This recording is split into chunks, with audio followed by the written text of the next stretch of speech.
चलो एक बार रिवाइज करेंगे अपन।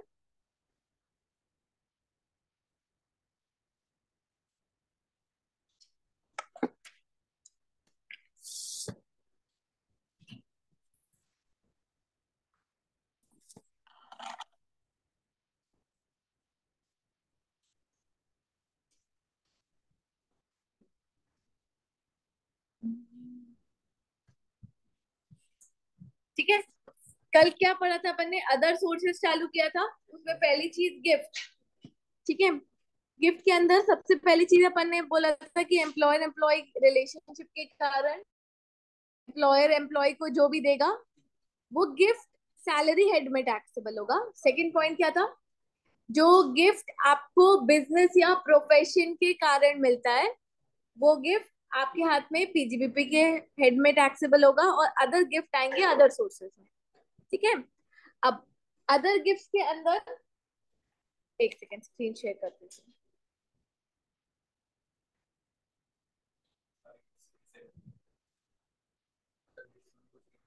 हाँ, क्या क्या केसेस से याद है?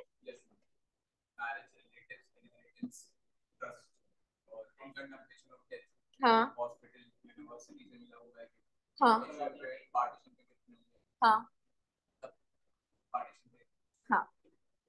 ठीक है, तो ये मैरिज से रिलेटिव्स की डेफिनेशन मैं आज तुम लोगों को पढ़ाती हूँ। ठीक है, इसके बाद इनहेरिटेंस में, इन कंटेम्पलेशन ऑफ डेथ में, हॉस्पिटल से, यूनिवर्सिटी से, ट्रस्ट से, लोकल अथॉरिटी से।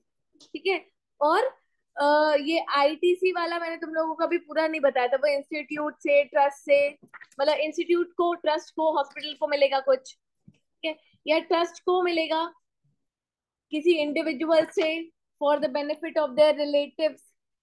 ठीक है, और कुछ 47 का एग्जाम ट्रांजैक्शन वाला, एचयूएफ का पार्टीशन, 100% होल्डिंग टू सब्सिडरी और सब्सिडरी टू होल्डिंग। ठीक है, वो एग्जेम्प्ट है, उस गिफ्ट पर कोई टैक्स नहीं लगेगा।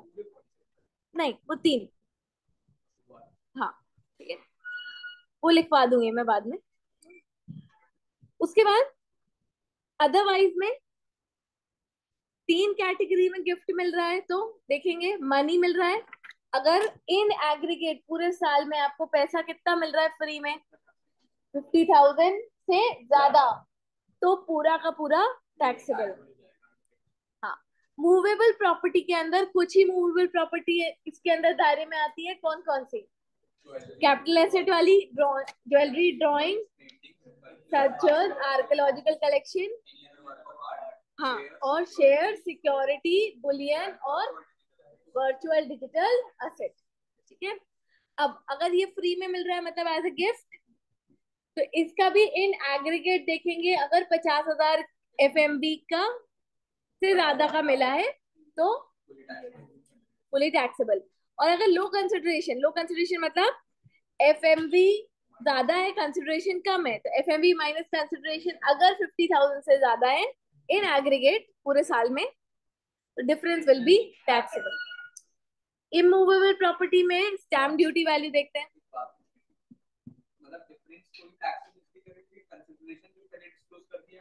वो तो तुमने पे किया है ना, वो तो तुम पे किया है। ठीक है, बाकी, और जो तुमने कंसिडरेशन पे किया है ना, उस पे भी गवर्नमेंट एक तरीके से टैक्स तो ले ही रही है, but in the hands of transferor के हाथ में कैपिटल गेन आ रहा होगा ना। ज्वेलरी, ड्राइंग, पेंटिंग सब कैपिटल एसेट है, तो तुम खरीद रहे हो अगर लो कंसिडरेशन में, तो वो लो कंसिडरेशन में बेच रहा है तो वो कैपिटल एसेट, कैपिटल गेन पे कर रहा है। और तुम कम में खरीद रहे हो तो तुमको फायदा हो रहा है, तो डिफरेंस अमाउंट पे तुम पे टैक्स ले रही है गवर्नमेंट। ठीक है, मैं एसी चालू कर दूं?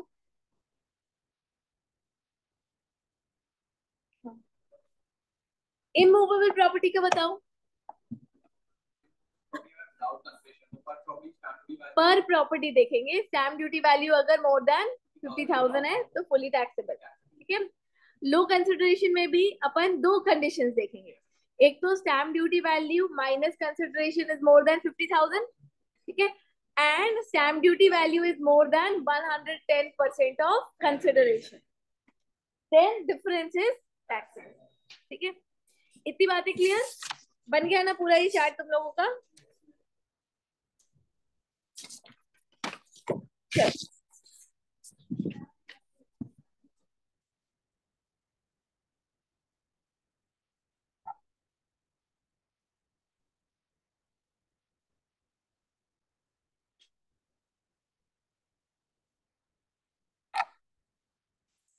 चल। अब इसी के आगे के कुछ कुछ नोट्स लिखने हैं। सबसे पहले अपन इनका मीनिंग लिख लेते हैं। ठीक है,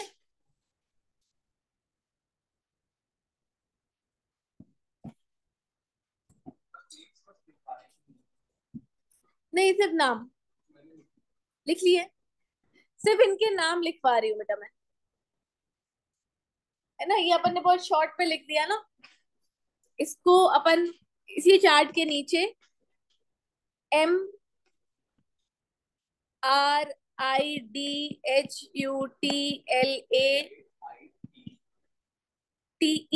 और एक कोविड वाला पॉइंट और है। ये चार पॉइंट्स मैं बाद में लिखवाऊंगी, मतलब इसी में स्पेस छोड़ देना तुम लोग। अभी बाकी के पहले के लिख लेते हैं। तो M stands for on occasion of marriage. R stands for gift किससे मिला? From relative.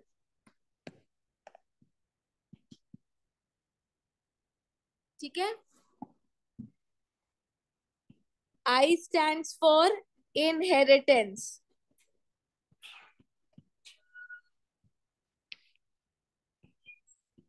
D stands for in contemplation of death.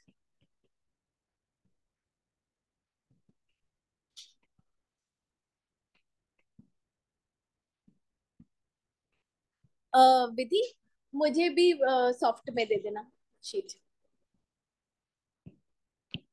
H is from hospital और medical institution.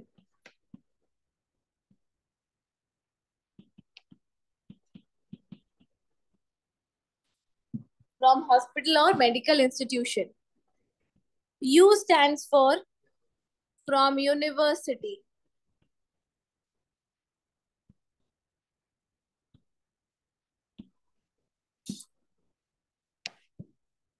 T stands for from और by ट्रस्ट। ट्रस्ट के आगे NGO bracket में लिख लेना।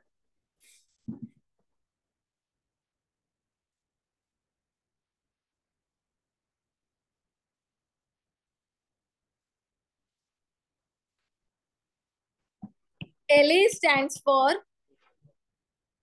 from local authority।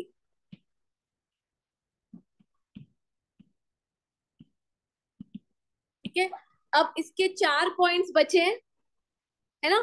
आधे पेज करीब की जगह छोड़ दो, कोविड वाला पॉइंट लिखना है और ये IT वाला पॉइंट लिखना है अपन। आधा पेज छोड़कर वो जो असेट्स, मूवेबल असेट्स लिखे अपन ने शॉर्ट में, उनका भी फुल नाम लिख लो। ठीक है,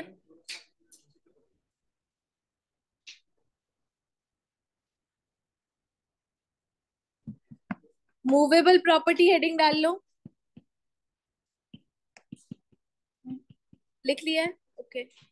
मूवेबल प्रॉपर्टी में J इज फॉर ज्वेलरी, फिर D है ना, ड्राइंग्स, फिर अपन ने पेंटिंग का P लिखा है,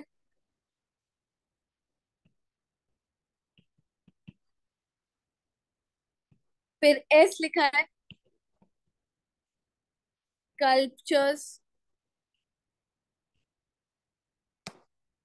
फिर A आर्कोलॉजिकल कलेक्शन,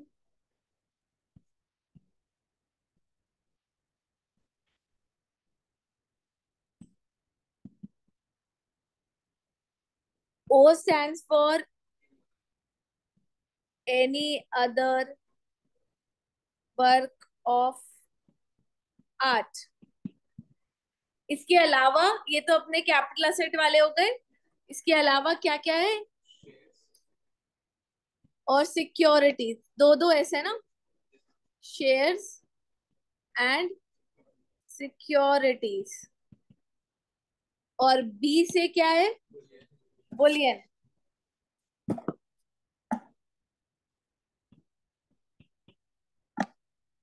और वी से है virtual digital asset. Virtual digital asset, इसका एग्जांपल में लिख सकते हो crypto currency. Virtual digital asset के एग्जांपल में लिख सकते हो बेटा क्रिप्टो करेंसी।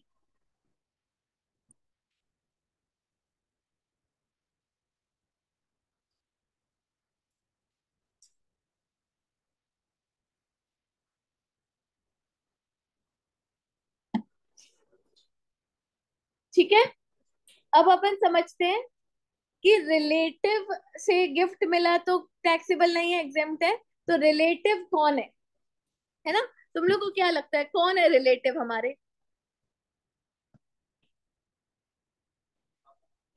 बिल्कुल सही। हाँ हाँ।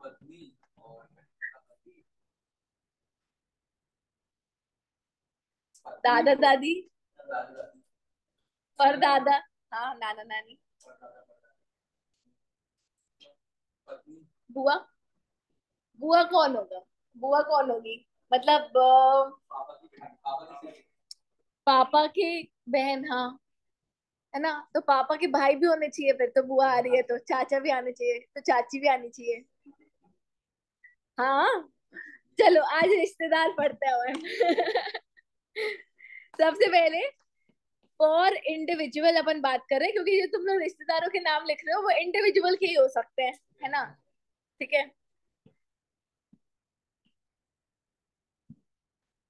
For individual.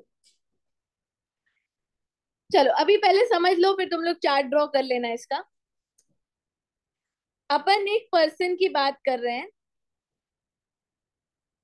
जिसके अपन रिश्तेदार फाइंड आउट कर रहे हैं, ठीक है? ये कौन है? हमारा अस्सी। और ये कौन है बेटा? इंडिविजुअल है।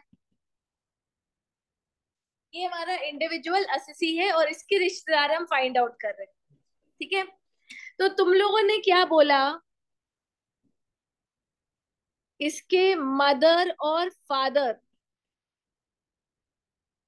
थोड़ा सा इसको नीचे करती हूँ, जगह कम है ना? अभी मत बनाना क्योंकि एक बार पूरा ड्रॉ हो जाए जगह की थोड़ी प्रॉब्लम हो जाती है नहीं तो, ठीक है? तो हाँ, एक अस्सी के मदर फादर उसके रिलेटिव हैं इनकम टैक्स के अंदर भी, ठीक है? इस इंडिविजुअल के स्पाउस।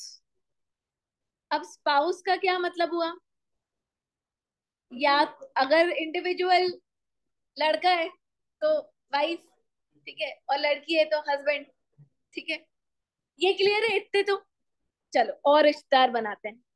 बेटा इस इंडिविजुअल के का ब्रदर और ब्रदर की स्पाउस, प्लस लगा देती हूँ बीच में ना, ब्रदर और उसका, उसकी स्पाउस, ठीक है? मतलब भाई और भाभी। भाई और भाभी रिलेटिव है, तो भाई अगर रिलेटिव है तो बहन भी रिलेटिव ही होगी ना बेटा। बहन और उसके स्पाउस, दीदी और जीजू। ये क्लियर है? ठीक है। अच्छा चलो अभी वो बुआ और चाचा के तरफ चलते हैं। मदर फादर दोनों के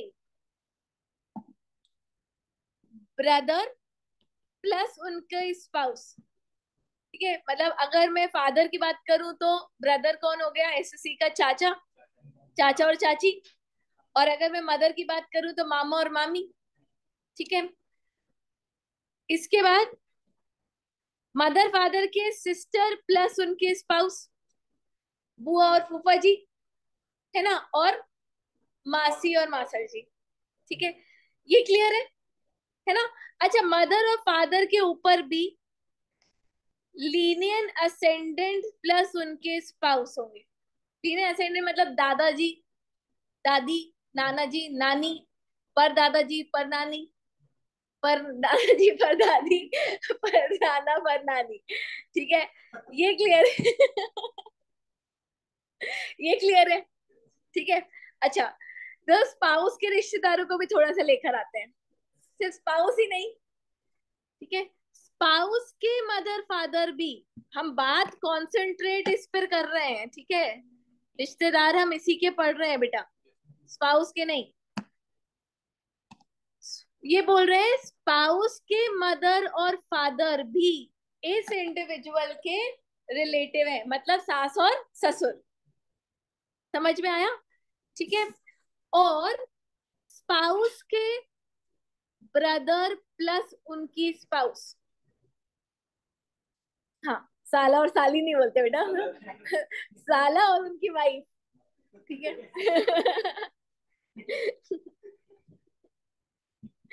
साली तो ये है यहाँ पर। ठीक है, स्पाउस की सिस्टर प्लस स्पाउस। ठीक है ना? ये तो हो गया। अच्छा, स्पाउस के भी लीनियर असेंडेंस प्लस स्पाउस यहाँ पर आ जाएंगे, रिलेटिव। ठीक है, मतलब दादा, ससुर, दादी, सास, सब। ठीक है, कवर हो गया यहाँ पर, है ना? अब बेटा बच्चे कवर कौन करेगा? बच्चे भी तो रिलेटिव होते हैं ना। तो अपन यहाँ पर लीनियर डिसेंडेंट्स प्लस स्पाउस कर देते हैं, मतलब बेटा, बेटी और उनके स्पाउस। ठीक है, और पोता पोती भी और उनके स्पाउस। ठीक है, समझ में? Linear ascendants.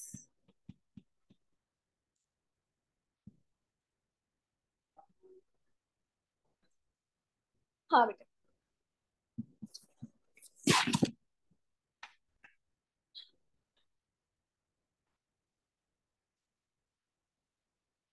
और एलडी मतलब लीनियर डिसेंडेंस।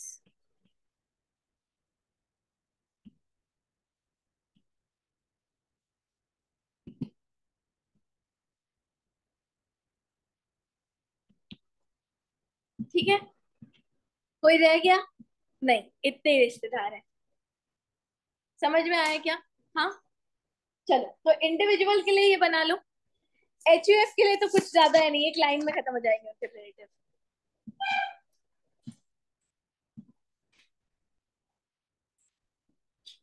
और एचयूएफ और इंडिविजुअल ये दो ही लोग हैं जिनके रिलेटिव हो सकते हैं, बाकियों के रिलेटिव होंगे ही नहीं बेटा। तो वो रिलेटिव वाला पॉइंट बाकियों के लिए नहीं है।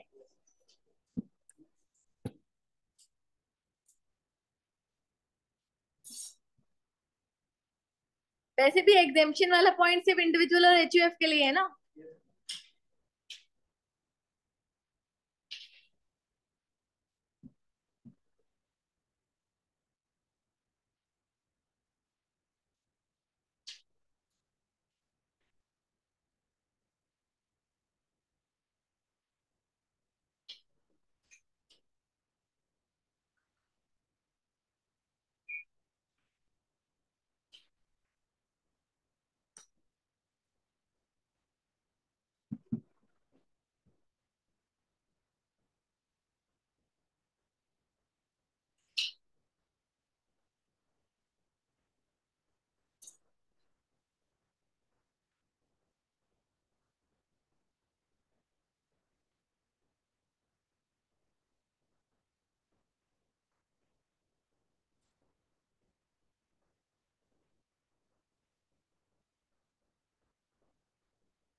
हो गया?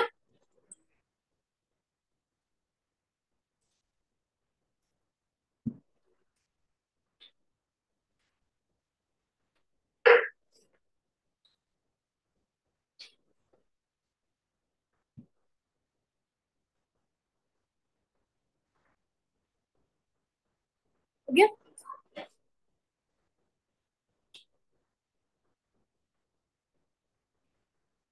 फॉर इंडिविजुअल्स लिखा है ना फर्स्ट पॉइंट डालकर, उसके नीचे सेकंड पॉइंट डाल के लिख लो फॉर एचयूएफ, फॉर एचयूएफ, और डैश करके लिख लो any member of HUF. Second point डाल के लिखो for HUF, for HUF, dash करके लिखो any member of HUF. HUF के लिए उसके सारे मेंबर्स एचयूएफ के क्या है? रिलेटिव। एचयूएफ के रिलेटिव, आपस में तो वो रिलेटिव है ही। ठीक है, समझ गए क्या? है ना? ठीक है, ध्यान रखना यहाँ पे कजन चाचा, कजन मामा, कजन बुआ ये सब नहीं आए हैं। हाँ, ठीक है, रियल रियल वाले ही आए हैं सब। चलो एक क्वेश्चन बनाओ, अभी तक का जितना भी अपन ने गिफ्ट का पढ़ा है पूरा अपन उसके बेसिस पे एक पर्सन की ग्रॉस टोटल इनकम निकालेंगे। ठीक है, तो लिखो from the following information, from the following information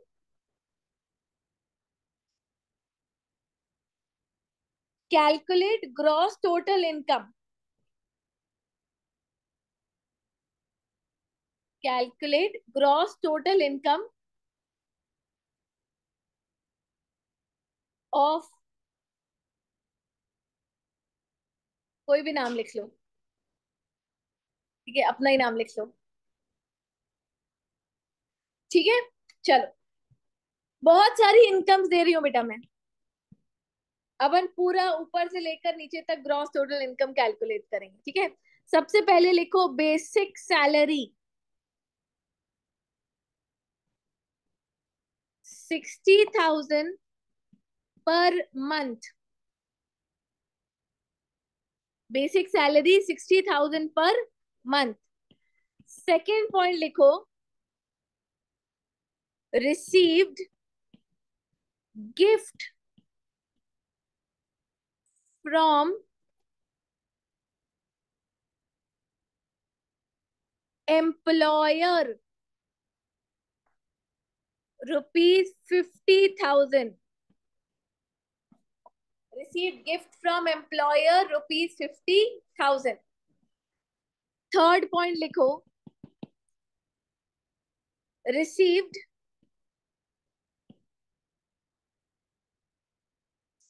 30,000 each from 4 friends, 4 दोस्तों से 30-30 हजार रुपए मिले। ठीक है, फोर्थ पॉइंट लिखो received gift of gold chain, gift of gold chain worth ₹20,000 from her father's friend.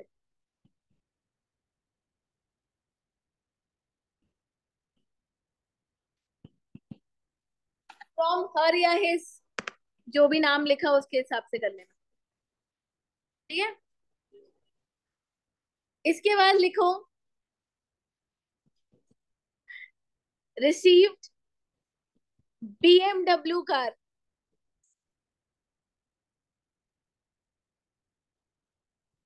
Worth ₹40 lakhs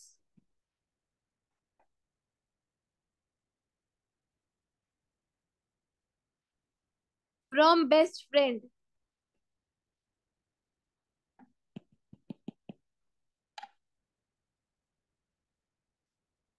हम्म। इसके बाद लिखो, क्या मिला? Gold ring milli.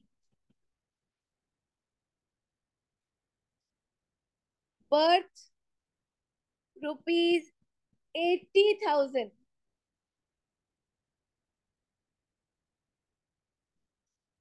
From from a friend.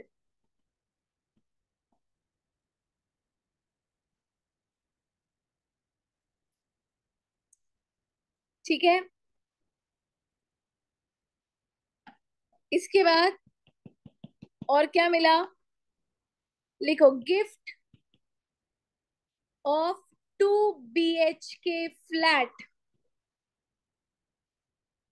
From her mother's brother. SWV is ₹2 crore.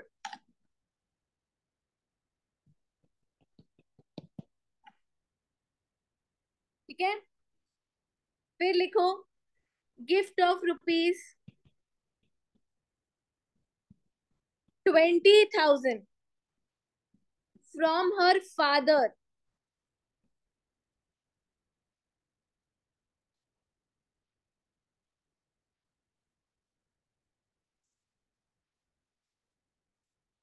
ठीक है।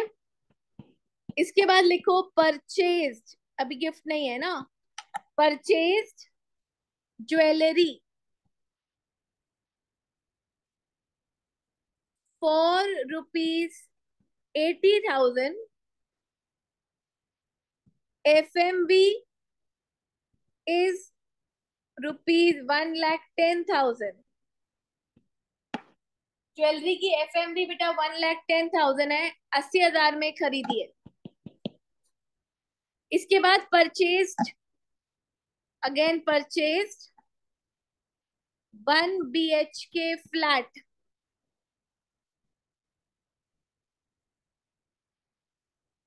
For ₹2 crore. इसकी stamp duty value है 2.30 करोड़।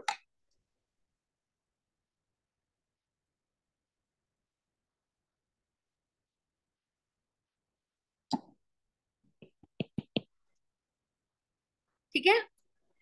और लास्ट पॉइंट लिख लो, received gift of iPhone 15 worth ₹1 lakh from cousin.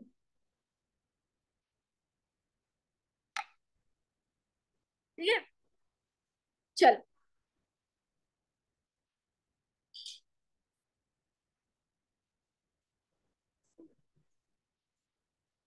तुम लोग को मिल रहा है, किसका नाम लिखा है तुम लोगों ने वहां?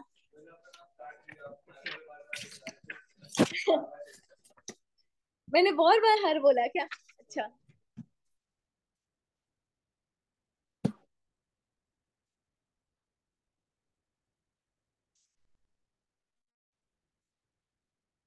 चलो, चालू मैं करवाती हूँ क्योंकि सैलरी तुम लोगों ने पढ़ा हुआ नहीं है ना? फिर तुम लोग मुझे बताते जाओगे गिफ्ट का। सैलरी का मैं बता देती हूँ। हाँ, सैलरी का मैं करवा देती हूँ। ठीक है। जो भी नाम डाला है एसएससी का वो लिखो। प्रीवियस ईयर लिखो 20। प्रीवियस ईयर क्या है? 23, 24। असेसमेंट ईयर भी डाल दो। कंप्यूटेशन कर रहे हैं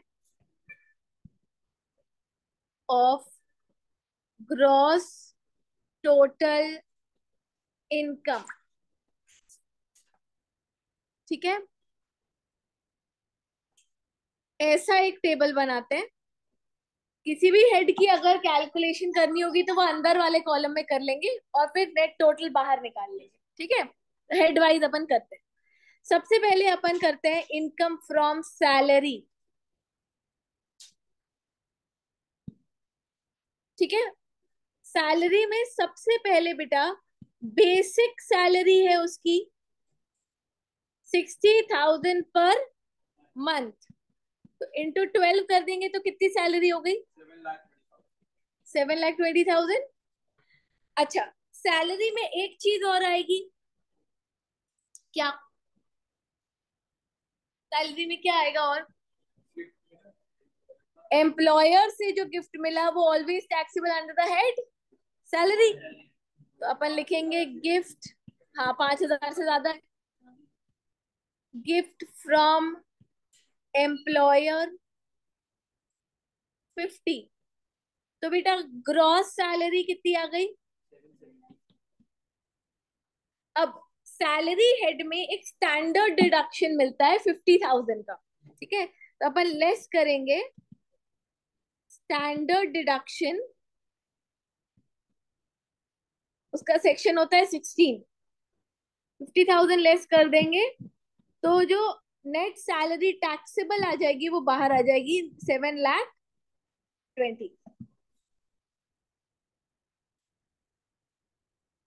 ठीक है? अब तुम ही लोग करना, मैं तुम लोगों को सिर्फ फ्रेमवर्क दे दे रही हूँ। Income from other sources heading डालो। अब मैंने तुम लोग को 3 कैटेगरी में बताया है ना, ठीक है? कैटेगरी वाइज कैलकुलेट करना। पहली कैटेगरी मनी, जो जो मिला वो पूरा लिख लो। फिर सेकेंड कैटेगरी मूवेबल प्रॉपर्टी जो टैक्सेबल होगी उसके हाथ में। फिर मूवेबल प्रॉपर्टी लो कंसिडरेशन वाली लिख लेना।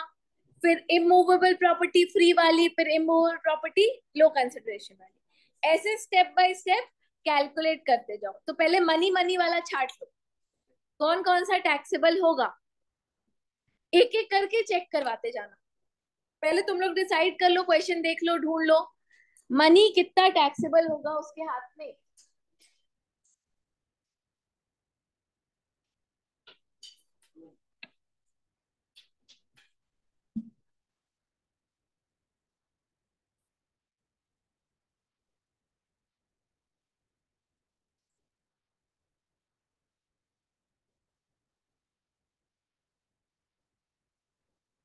हाँ,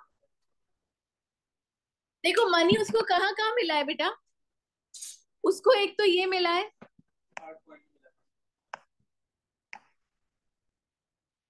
थर्ड पॉइंट में मिला है, और फिर तो कार, रिंग, एट्थ वाले में मिला है, पर किससे मिला है? फादर से। तो ये क्या होगा? एग्जाम। तो इसका नोट डालेंगे आखिरी में, ठीक है? इसको अपन अंदर नहीं लेंगे, ये तो नोट डलेगा इसका। और कोई पैसे मिले हैं उसको? नहीं। अब ये थर्ड पॉइंट का चेक करो, टैक्सेबल होना चाहिए क्या?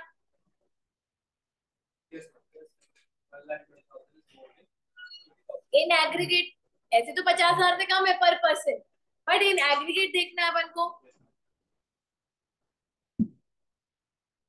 तो मनी के अंदर अपन लिखेंगे गिफ्ट फ्रॉम फ्रेंड्स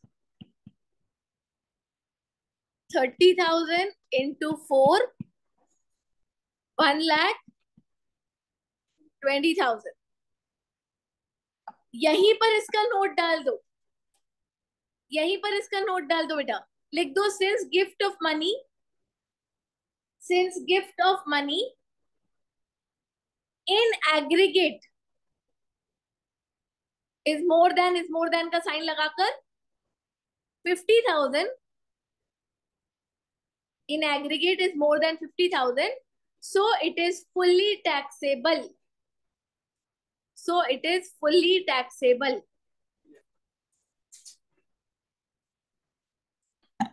सेकंड तुम लोग मुझे निकाल के बताओ, मूवेबल प्रॉपर्टी अगर उसको मिली है तो, हाँ फ्री वाली, गिफ्ट वाली, कौन कौन सी मूवेबल प्रॉपर्टी मिली है वो जरा देख लो, और उसमें से कौन सी टैक्सेबल होगी कौन सी टैक्सेबल नहीं होगी।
सारे नहीं, सारे मूवेबल प्रॉपर्टी जो कि टैक्सेबल है उनका एग्रीगेट देखोगे ना।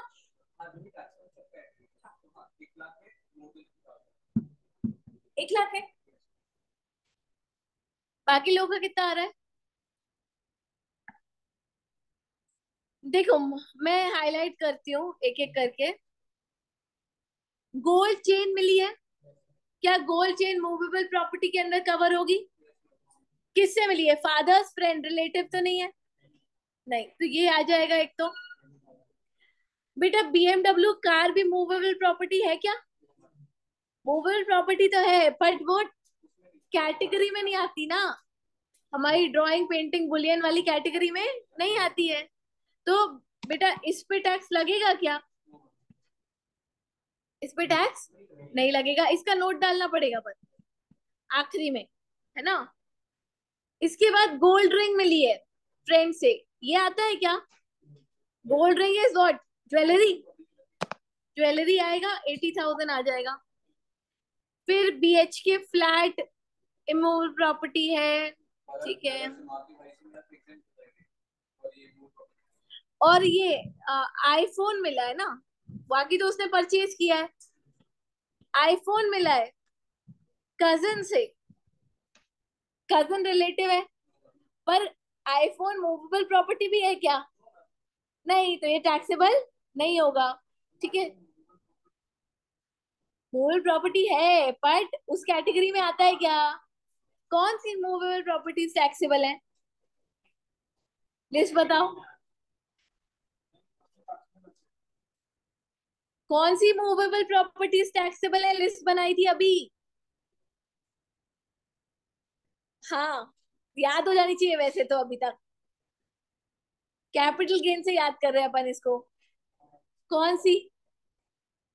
Drawing, jewellery, drawing, painting, sculpture, archaeological collection, any other work of art, share, security, bullion और वर्चुअल डिजिटल असेट। सिर्फ यही मूवेबल प्रॉपर्टी अगर मिलेगी तो टैक्सेबिलिटी आएगी, इसके अलावा कोई और मूवेबल प्रॉपर्टी मिलेगी तो टैक्सेबिलिटी नहीं आएगी। समझ में आया? तो सिर्फ 20,000 और 80,000। अब इन एग्रीगेट देखो, 20 और 80 को 50 से ज्यादा हो रहा है क्या? हाँ, तो टैक्सेबल है पूरा 1 लाख, ठीक है। कैसे शो करेंगे यहाँ पर? यहाँ लिखाएंगे gift of gold chain from father's friend, 20,000। और अपन दिखाएंगे गिफ्ट ऑफ, क्या थी? गोल्ड रिंग, ठीक है। कितने की थी? फ्रॉम फ्रेंड 80,000, तो ये हो जाएगा 1 लाख, ठीक है। ये क्लियर है? चलो अभी मुझे थर्ड कैटेगरी में कैलकुलेट करके बताओ। मूवेबल प्रॉपर्टी जो लो कंसिडरेशन के लिए ली गई हो, अक्वायर की गई हो, ऐसी कोई प्रॉपर्टी है क्या? पहले ढूंढ लो। अगर है तो यहाँ पर देखेंगे 50,000 वाला।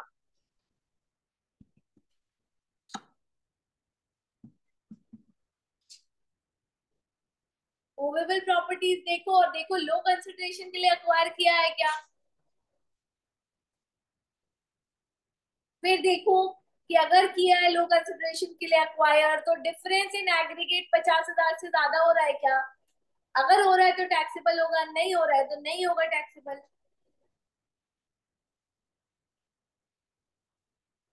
नहीं हो रहा।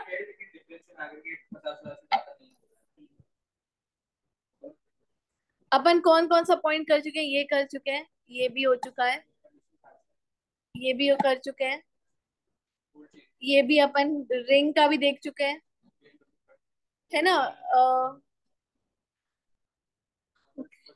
ये भी हो चुका है अपना।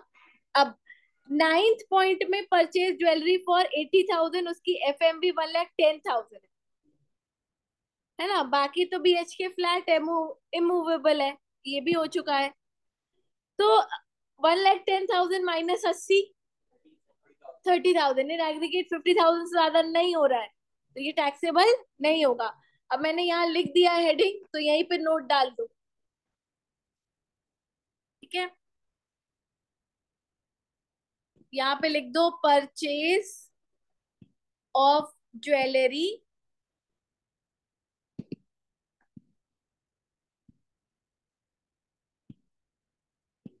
FMB minus consideration.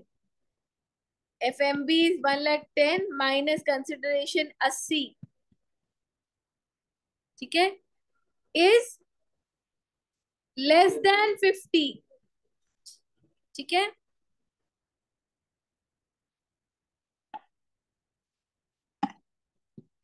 Therefore, it is not taxable. Therefore, it is not taxable. चलो, अब जरा क्वेश्चन में देख लो, इमूवेबल प्रॉपर्टी फ्री में मिली है क्या? जो पॉइंट्स कट गए उनको मत देखना। 2 BHK फ्लैट मिला था from mother's brother. Mother's brother relative है क्या? हाँ, है ना, मदर्स ब्रदर रिलेटिव है। तो उनसे जो भी गिफ्ट मिला वो क्या हो जाएगा?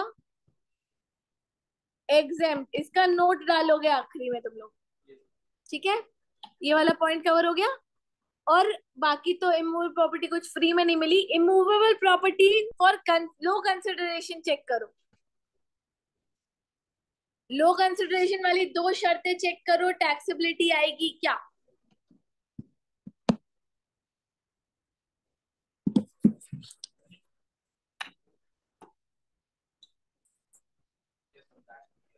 आएगी।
इमूवेबल प्रॉपर्टी लो कंसिडरेशन वाला।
कितना टैक्सेबल होगा?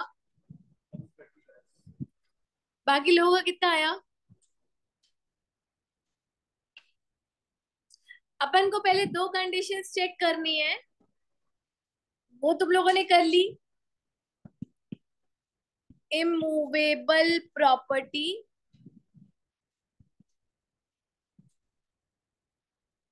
ठीक है, उसके अंदर परचेज ऑफ फ्लैट, एक फ्लैट खरीदा था ना, तो उसकी condition number one, SDV minus consideration should be more than 50,000। SDV कितना है? 2.30 करोड़, और कंसिडरेशन कितना है? हाँ, तो ये पहली कंडीशन सेटिस्फाई हो रही है। Second is SDV is more than 110% of consideration. SDV is 2.30 और 2.2 आ रहा है, 110%। हाँ, तो SDV इज मोर, ठीक है, ये दूसरी कंडीशन भी फुलफिल्ड है, ठीक है। तो क्या होगा? Difference between SDV and consideration is taxable. तो SDV माइनस कंसिडरेशन कितना आ जाएगा? 30 lakhs। अब ये पूरा अदर सोर्सेज का टोटल करके बाहर कर दो और ग्रॉस टोटल इनकम निकाल दो।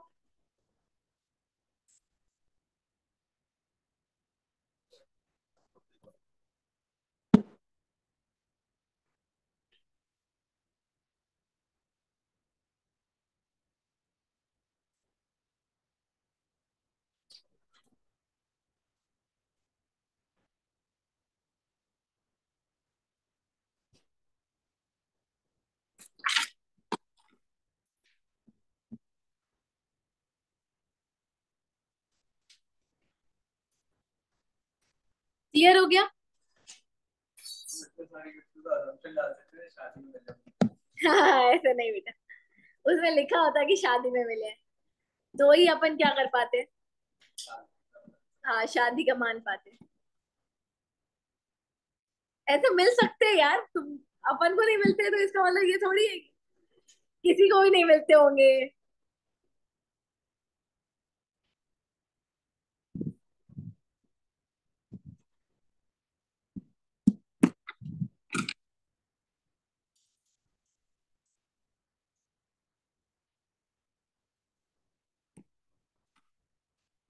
चलो, तुम लोग को दो तीन नोट लिखने हैं, वो तुम लोग लिख लेना, मैं एक क्वेश्चन देखूं।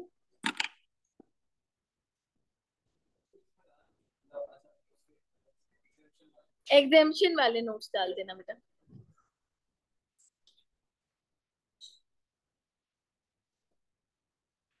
एक क्वेश्चन है तुम लोगों की शीट में, एक्स्ट्रा क्वेश्चंस में देखो, एक्स्ट्रा क्वेश्चन में क्वेश्चन नंबर 2,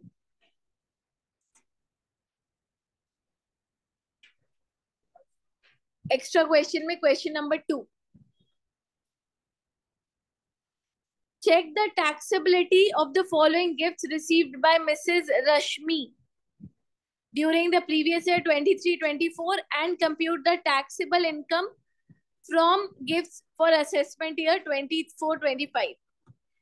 बेटा, on the occasion of her marriage मिला है, she has received 90,000 as gift, out of which 70 are from relatives and balance from friends। अगर मैरिज से मिला है तो फ्रेंड से मिला और रिलेटिव से मिला हो, क्या मतलब है? मैरिज में मिला है मतलब एग्जेम्प्ट है, ठीक है। इसके बाद she receive gift of 18,000 from cousin of her mother. Cousin of her mother relative है? नहीं, तो हमको इसको एग्रीगेट में लेना पड़ेगा, अगर एग्रीगेट आगे जाकर अपन को मिल जाता है और तो, ठीक है। हाँ, 3 पॉइंट्स और हैं, पढ़ लेती हूँ मैं। सेल फोन मिला है बेटा फ्रेंड से, कैश गिफ्ट मिला है 25,000 का from the Elder brother of her husband's grand father. Spouse के ग्रैंड फादर से, के ब्रदर से मिला है। देख लेना रिलेटिव की डेफिनेशन में आ रहे हैं कि नहीं। स्पाउस के मदर फादर के ब्रदर सिस्टर तो आते हैं, पर उसके ऊपर लीनियर असेंडेंट्स के स्पाउस कवर्ड है। स्पाउस के मदर फादर के नहीं आते हैं। हाँ, नहीं आते हैं।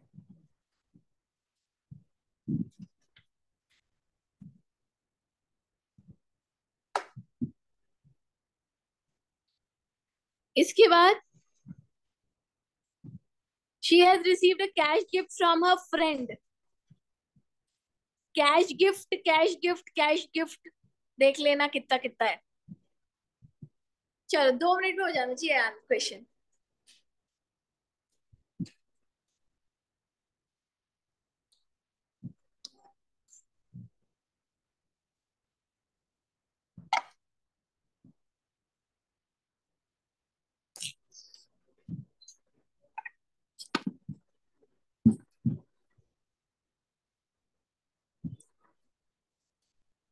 क्वेश्चन की पिक कोई एक जन क्लिक करके प्लीज ग्रुप में डाल दो, ताकि रिया भी कर लेगी।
इस वाली गिफ्ट्स को एग्रीगेट वैल्यू डिफाइन करने के लिए कंसीडर करना है।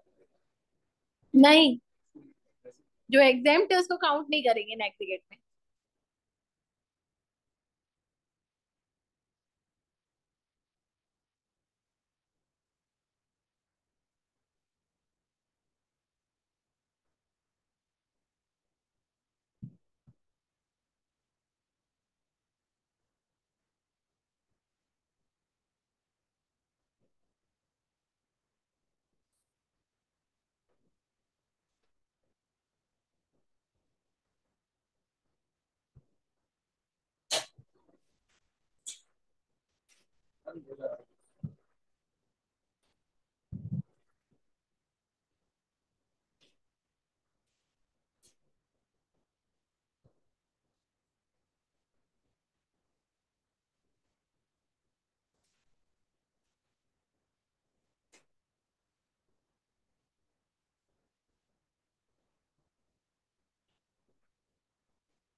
जेल आ रही है, कुछ भी टैक्सेबल नहीं हो रहा है उसके हाथ में।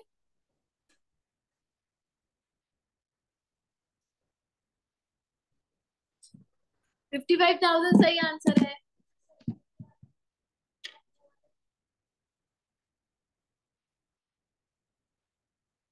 सेकंड वाला क्या मिला है?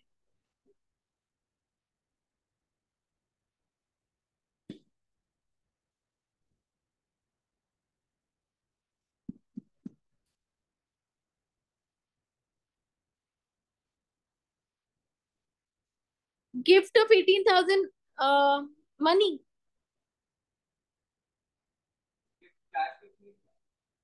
तो क्या हुआ? पर क्या मिला ये भी तो नहीं लिखा, तो मनी मानेंगे ना। नहीं, थर्ड में सेलफोन लिखा है। तो क्या हुआ? हाँ, गिफ्ट ऑफ 18,000 ना, तो अब गिफ्ट ऑफ 18,000 मतलब क्या? मनी।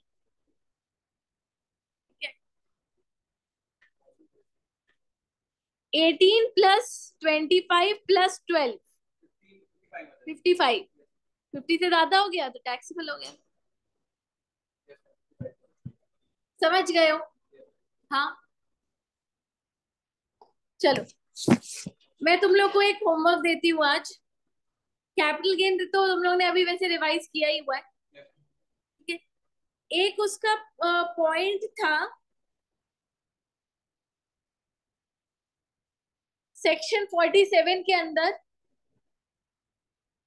अपन ने पढ़ा था कि जब गिफ्ट मिलता है, गिफ्ट अगर अपन कर रहे हैं तो उसको अपन ट्रांसफर नहीं मानते, है ना। उस केस में कॉस्ट ऑफ एक्विजिशन हमारे हाथ में क्या होगी, ट्रांसफरर के हाथ, जिसको हमने गिफ्ट दिया उसके हाथ में क्या होगी, वो पूरा पढ़ा था अपन ने। उसको बस रिवाइज करके आ जाना, ठीक है। गिफ्ट की बातें करनी है, गिफ्ट की मेजर बातें खत्म हो गई हैं, बट ये कॉस्ट 47 से एक चीज कनेक्ट होती है यहाँ पे ना। उसकी पूरी बातें कल करेंगे और फिर क्वेश्चंस प्रैक्टिस करेंगे।